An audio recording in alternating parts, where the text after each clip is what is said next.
তেল গৰম কৰি ইয়াতে মই দিছোঁ সৰু সৰুকৈ কাটি লোৱা পিঁয়াজ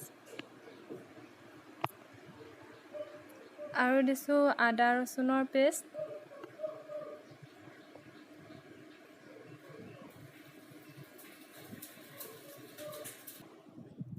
এইখিনি ৰঙচুৱাকৈ ভাজি লোৱাৰ পাছত সৰু টুকুৰা কৰি লোৱা এটা বিলাহী দিছোঁ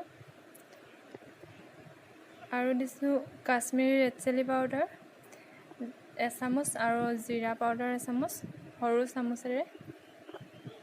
গোটেইখিনি এতিয়া মই মিলাই ভাজি লওঁ। আৰু ইয়াতে হালধি পাউডাৰ আধা চামুচ,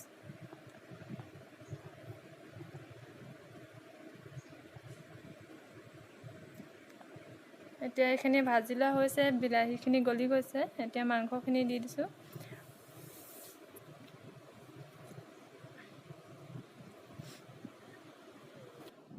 সোৱাদ অনুসৰি নিমখ দিছোঁ আৰু এতিয়া গোটেইখিনি ভালদৰে মিলাই মাংসৰ পৰা তেল নোলোৱালৈকে মই ভাজি থাকিম।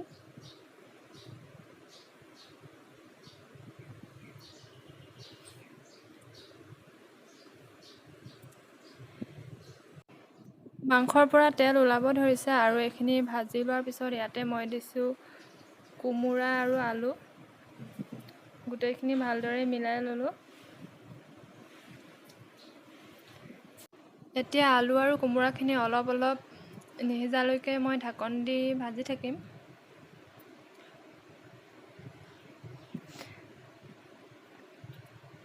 এনেদৰে 5-10 মিনিট ভজাৰ পিছত আলুখিনি আৰু কোমোৰাখিনি অলপ সিজিব ধৰিছে। এতিয়া মই ইয়াতে দিছোঁ পানী। এইখিনি ভালদৰে উতলাম আৰু কোমোৰাখিনি গলালৈকে মই উতলাই থাকিম। এতিয়া কোমোৰা ভালদৰে গলিছে আৰু আলুখিনিও সিজিলে। এতিয়া মই গেছটো অফ কৰি দিছোঁ। চাটনি বনাবলৈ মই লৈছোঁ নৰসিংহৰ পাত, পদিনা পাত, মচন্দৰী পাত, আদা ৰচুন জোখত লৈ লৈছোঁ, বুট মগু অকণমান লৈছোঁ আৰু বিলাহীটো মই ওপৰৰ অংশখিনি অলপ অলপ ক'লা পৰালৈকে মই পুৰি লৈছোঁ।